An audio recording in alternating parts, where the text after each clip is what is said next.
Psalm 62, verse 1. For God alone, my soul waits in silence. Over the past 2 years, we've done a lot of waiting for things to get better. And as a church planter, I know the pain of waiting for God to stir people's hearts. All of us have more waiting to do with all the current stuff going on in this world. Anxiety for the future is high. And waiting is never easy. And it feels like we can't take much more. It feels like we can go out of our minds. And yet David is able to say, "For God alone my soul waits in silence."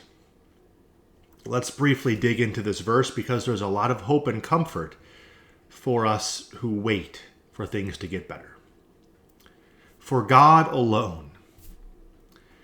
It's like David knows God is his greatest joy above all other loves, and God is more than enough.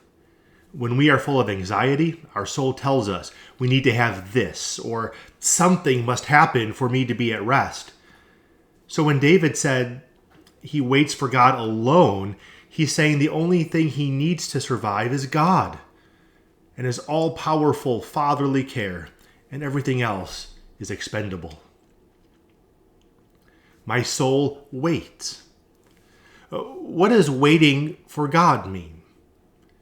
It means being content that God is for us and working all things for our salvation according to his sovereign decrees. John Piper further explains, quote, "Waiting on the Lord is the opposite of running ahead of the Lord. And it's the opposite of bailing out on the Lord. It's staying at your appointed place while he says stay. Or it's going at his appointed pace when he says go." In silence. Silence implies a stillness before the Lord and confident hope. I like how John Calvin explains silence. The word implies a meek and submissive endurance of a cross. It expresses the opposite of that heat of spirit which would put us into a posture of resistance to God. The silence intended is, in short, that composed submission of the believer, in exercise of which he accepts the promises of God, gives place to his word, bows to his sovereignty, and suppresses every inward murmur of dissatisfaction.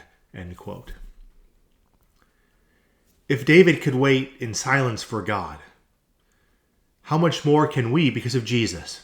If we believe in him, all of our sins are forgiven, and we belong to him, body and soul, in life and in death. Not one hair can fall from our heads without his will. But of course, none of this is easy. In verse 3 of this psalm, David says he's like a wall about to crumble. In verse 5, David says, "O my soul, wait in silence." David has to command himself to wait in silence and remind himself his hope is in God.